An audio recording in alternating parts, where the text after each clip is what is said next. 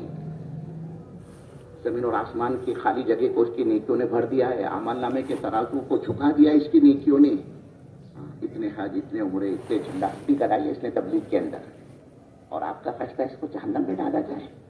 اللہ کہیں گے میرے فرشتوں انی عالم ما لا تعلمون، جو میں جانتا ہوں وہ تم نہیں جانتے. اللہ کہیں گے تم کو نہیں پتا اس نے ایسی حرکت کی جس نے ایک زبان سے ایک بول ایسا بولا ہمارے نبی صلی اللہ علیہ وسلم کی امت آپس میں ٹوٹ گئی. ارے اس کا یہ گناہ اس کی ساری نیکیوں پر بھاری ہے، ڈالو اس کو جہنم میں. اسی عدالت میں اللہ نے دوسرے بندے کو لائے گا اور اعمال نامے کے اندر نیکیوں کا نام و نشان نہیں. اڑ رہا ہوں گا ہوا کے اندر نیکیوں کا پڑنا، اور اللہ کو حکم دے گا اس کے بارے میں فرشتے کو اس کو ڈالو جنت میں. فرشتے کہیں گے اللہ مہاپاپی، دور دور تک اعمال نامے میں نیکی کا نام و نشان نہیں، آپ کا فیصلہ اس کو جنت میں ڈالا جائے. اللہ کہے گا میرے فرشتوں جو میں جانتا تم نہیں جانتے. تم کو نہیں پتا ایک موقع پر اس نے ایک بات ایسی اپنی زبان سے نکالی تھی، ہمارے نبی صلی اللہ علیہ وسلم کی امت آپس میں مجتمع ہو گئی، جڑ گئی. ارے اس کی یہ نیکی اس کے سارے گناہوں پر بھارے ڈالو اس کو جنت میں. تو اللہ کو اجتماعیت پسند ہے، دلوں کا جوڑ بہت بڑی چیز ہے، اس کو پھٹنے لاتے ہیں. جتنی اجتماعیت ہوگی اتنا کام. اور اپنے دلوں کو، اپنے عملے، اپنے ساتھیوں کے تعلق سے آئینے کی طرح صاف رکھا کر. ایسے شخص کے بارے میں اللہ کے نبی نے ان کا جنتی ہونا بتلایا. جنتی ہونا. ایک صحابی حضور کی مجلس چل رہی، گزر رہے ہاتھ میں جوتے اور گزر رہے، اور وضو کا پانی ان کے آگے سے ٹپک رہا ہے. دیکھو دیکھو دیکھو وہ چلا جنتی. 3 مرتبہ ایسا ہوا. ایک صحابی اس مجلس میں تھے، خیال پیدا ہوا کہ میں بھی ان کا سا عمل کر کے جنتی بن جاؤں. ایسا ان کا کون سا خاص عمل ہے؟ یہ پہنچ گئے ان کے مکان پر جن کے بارے میں حضور نے جنتی ہونا بتلایا. ان سے جھوٹ موٹ کہہ دیا بابا میرے والد سے میرے انبن ہو گئی، جھگڑا ہوا ہے، میں اپنا گھر چھوڑ کر تمہارے آیا ہوں. اب صحابہ کی چھٹیوں میں مہمان نوازی، مہمان کا اکرام، انہوں نے اپنے دروازے کھول دیے. مرحبا مرحبا، مہمان کا آنا مبارک مبارک. اب یہ میزبان کی پوری نگاہ مہمان پر، مہمان کی پوری نگاہ میزبان پر. یہ ایسا کیا کرتے؟ 24 گھنٹے ان کے ساتھ گزارے، پھر دوسرے 24 گھنٹے، لیکن کوئی خاص عمل ان کو نظر نہیں آیا جن کی وجہ سے ان کے جنتی ہونا سمجھ میں آئے. جب 3 دن پورے ہو گئے، انہوں نے اپنا مہمان ہونے کا وقت وصول کر لیا. اب ان کو پکڑا، مالک کے مکان کو کہا بھائی صاحب میرے باپ سے میرا کوئی جھگڑا وڑا نہیں ہوا ہے، میں حضور کی مجلس میں تھا، آپ وہاں سے گزر رہے تھے، آپ کو دیکھ کر اللہ کے نبی نے فرمایا کسی کو دنیا میں چلتا پھرتا جنتی دیکھنا ہے تو اس کو دیکھ لے، یعنی آپ کو. تو میرے دل میں یہ بات پیدا ہوئی کہ ایسے کون سا عمل آپ کرتے کہ اللہ کے نبی نے آپ کا جنتی ہونا بتلایا. وہ سن کر رونے لگے. کہا بھائی تم نے تو دیکھا میرے پاس کوئی خاص عمل نہیں ہے، تم نے تو دیکھا میرے 24 گھنٹے کے معاملات. یہاں تک کہ صحابہ تہجد پڑھتے تھے، لیکن اس رات میں اللہ نے ان کو تہجد سے بھی سلا دیا. جو رات سوئے ہیں تو آنکھ کھولی فجر کے اذان پر. تو انہوں نے فرمایا مالک کے مکان ہے میرے پاس کوئی خاص عمل نہیں ہے، ہاں ایک بات ضرور ہے، جب میں رات سوتا ہوں اور صبح اٹھتا ہوں تو میرا جو دل ہے، میرا سینہ اپنے ساتھیوں کے تعلق سے آئینے کی طرح صاف ہوتا ہے. میرے دل میں کسی کے بارے میں کوئی کھچڑی نہیں پکتی، یہ ایسا یہ ایسا یہ ایسا. میرا دل صاف ہوتا ہے ساتھیوں کے تعلق سے. اور دوسری بات میرے اندر یہ ہے، اللہ نے کسی کو کوئی نعمت دی ہے جس لائن کی بھی میرے کو اس سے جلن اور حسد نہیں ہوتا. یہ اس کے پاس کائی کوئی تو میرے پاس ہونا چاہیے تھا، یہ اس کے پاس نہیں ہونا چاہیے، کائی کوئی اتنا بڑا بن گیا ہے. تو اللہ نے کسی کو کچھ مقام دیا ہے، کوئی نعمت دی ہے، تو اس سے میرے کو جلن اور حسد نہیں ہوتا. بس وہ سمجھ کے یہی وجہ ہے کہ اللہ کے نبی صلی اللہ علیہ وسلم کا جنتی ہونا بتلایا. تو اپنے دلوں کو، اپنے سینوں کو بھی اپنے ساتھیوں کے تعلق سے آئینے کی طرح صاف رکھا کرنا. تو اللہ نے کہا اور ہمارے نبی ان کو نبھانا بھی ہے، لے کر چلنا ہے، درگزر کرنا ہے، غلطی کرتے تو ان کو معاف کرنا ہے. بس تفصیلوں آگے پڑھنا وشاورہم فی الامر. نبی جی اپنے کو مشورے کا پابند بنائے، اپنے امور میں اپنے ساتھیوں سے مشورہ کریں. یہ سب اجتماعیت کی شکل ہے. مشورہ اجتماعیت کا نچوڑ، اجتماعیت کی شکل مشورے سے قائم ہوگی، لیکن پھر وہ مشورہ بھی مشورہ ہو، وہ مشورہ بھی مشورہ ہو. حضرت سلیمان علیہ السلام نبی بہت خبر لے کر آیا امیر صاحب ایسی جگہ سے آئے, آپ کی بھی وہاں پہنچ نہیں ہوگی. ایک عورت کو دیکھا سورج کی پوجا کرتی ہے وہ. اچھا مشورہ چل رہا تھا, ساتھیوں کو پوچھا, حالانکہ فوراً فیصلہ دے سکتے لیکن مشورہ کیا. جبکہ انبیاء علیہ السلام وہاں کو براہ راست وہی کے ذریعے سارا نظام اللہ و رسول و غنیان علی مشورہ فرمائے.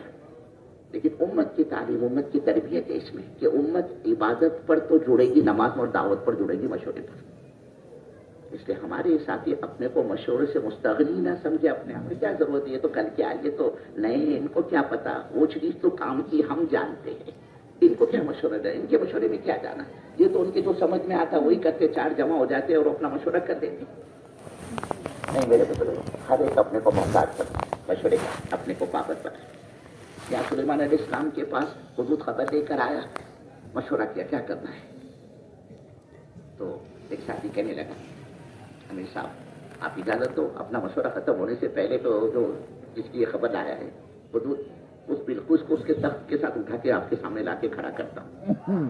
اور دوسرا ایک بیٹھا تھا کنارے, اس نے کہا امیر صاحب پتہ نہیں تمہارا مشورہ کب ختم ہو, آپ میرے کو اجازت دو, آنکھ و نظر سے بولنے کتنا وقت لگتا, اس کے وقت میں لا کے اس کے سامنے ڈالتا. یہ مشورے کے فائدے, اگر ساتھی سے رائے لوگے تو ساتھی اپنی صلاحیت کے حوالے کر دوں گے. حضرت رحمت اللہ علیہ فرماتے تھے تم ساتھیوں سے رائے لوں گے تو کام کیسے لوگے.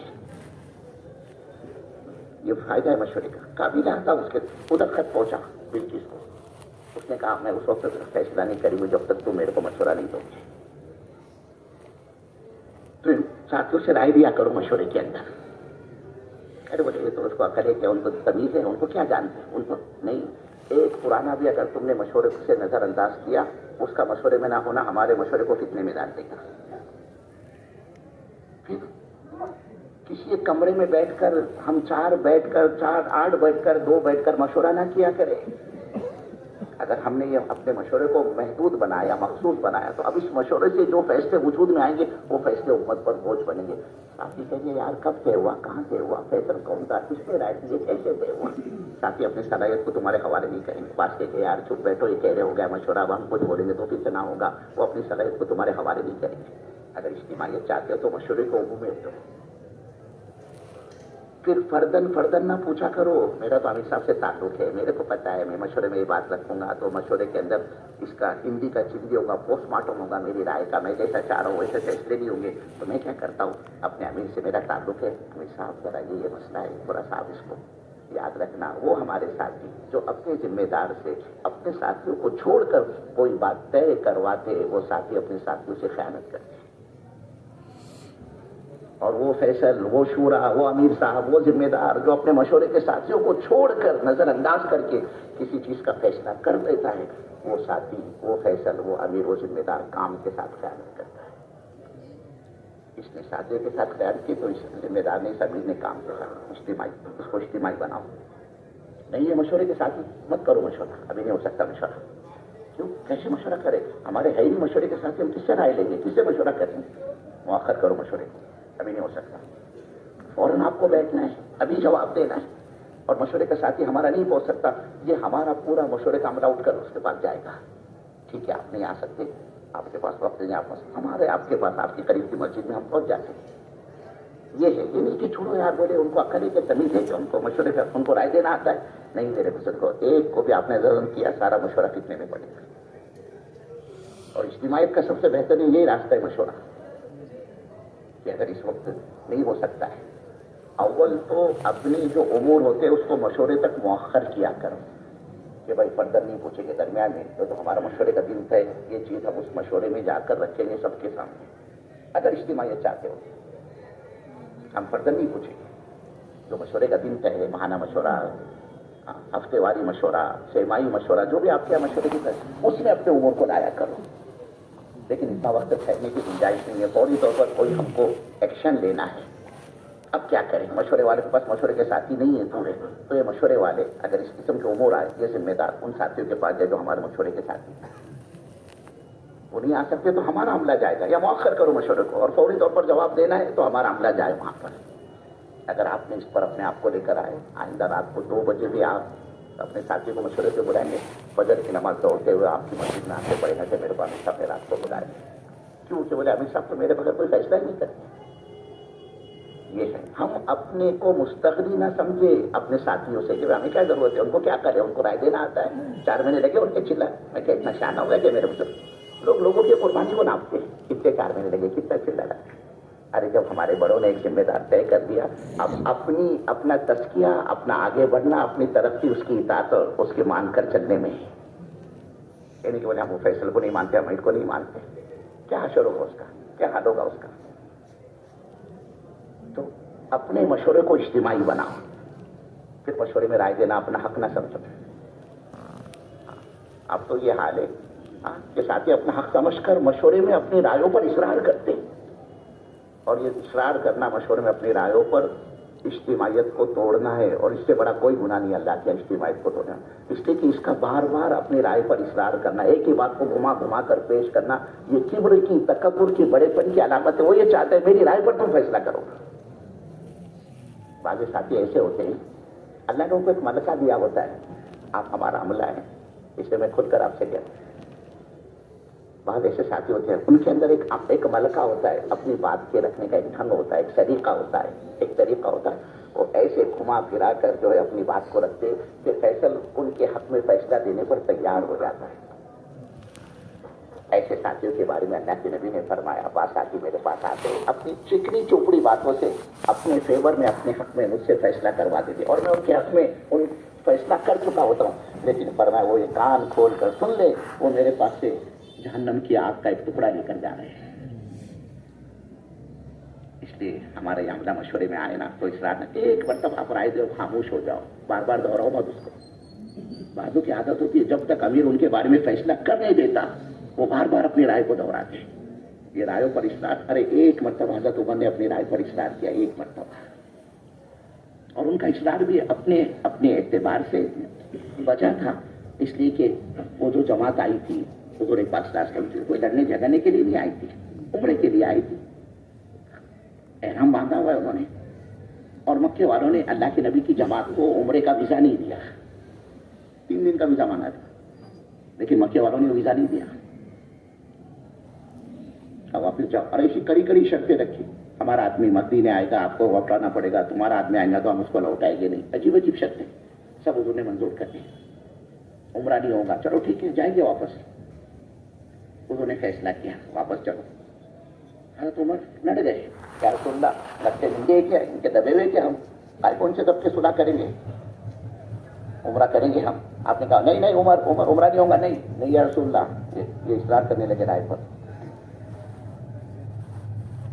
حضور کے سامنے، لیکن فرماتے جب میرے کو احساس ہوا، حالانکہ ان کا اصرار کہ بھائی مکہ ایسی جگہ ہے اس کے علاوہ کہیں اور عمرہ ہو ہی نہیں سکتا، طواف کہاں کرے گا، صحیح کہاں کرے گا، لیکن یہاں منع کر دیا، اور حضرت عمر اصرار کر، لیکن فرمایا جب میرے کو احساس ہوا، نہ جانے میں نے کتنا استغفار کیا، کتنے اللہ سے معافی مانگی کہ اللہ میرے اس دن کے گناہ معاف کر دے، میں مشورے میں کیوں زبردستی لڑ رہا تھا، اصرار کیوں کر رہا تھا۔ فرماتے اتنا میں نے استغفار کیا اللہ سے معافی، اتنے صدقے دیے کہ اللہ میرے وہ دن کا گناہ معاف کر دے، کہ میں کیوں اصرار کر رہا تھا، مشورے کرتا۔ ہاں ہمارا ساتھی مشورے میں اصرار کرتے فیصلہ کرانے کے لیے۔ پھر فرماتے ہیں جب قرآن کی آیت اترنے لگی، اس لیے کہ ایسا ماحول بنا تھا، حضور نے فرمایا احرام کھولو تو کوئی احرام اتارنے کو تیار نہیں، حضور کے چہرے کا رنگ بدل گیا، آپ اپنے حجرے میں گئے، اماں جان مائی ام سلمہ نے کہا کیا بات ہے رسول اللہ آپ کا چہرہ بدلا ہوا، کہا سلمہ، ام سلمہ سے کہا آپ نے کہ یہ میں کہہ رہا ہوں ساتھیوں کو احرام اتارو، لیکن وہ اتارنے کے، کہ رسول اللہ آپ کے اس وقت قول پر وہ عمل نہیں کریں گے، فعل پر عمل کریں گے، جائیے آپ ان کے بدلے میں بلاؤ حلاق کو حجام کو اور کہے کہ وہ میرا سر مڑاوے۔ آپ نے ایسا ہی کیا۔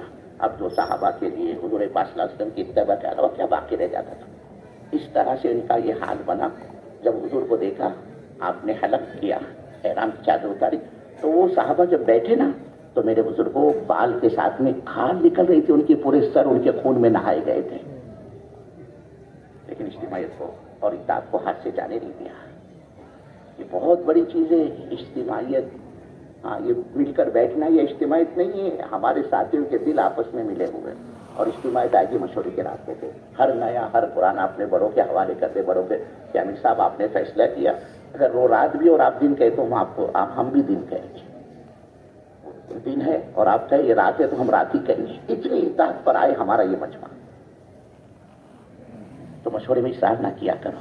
رائے کو بار بار دہراؤ مت، یہ اجتماعیت کو توڑنے والی چیز ہے. اور جب اس قسم کے فیصلے ہوتے ہیں نا اصرار کے ساتھ میں، تو ایسے مشورے کے ساتھ اللہ کی مدد ہی نہیں آیا کرتی. یہ انڈر پریشر مشورہ ہوا ہے. پھر اس کو اپنا حق نہ سمجھو، یہ ہمارا حق ہے. رائے نہ لی جائے تو صحابہ کا معاملہ یہ تھا، اگر ان کی رائے پر فیصلہ نہیں ہوتا تو خوش ہوتے تھے، اور ہمارا معاملہ ہماری رائے پر فیصلہ تو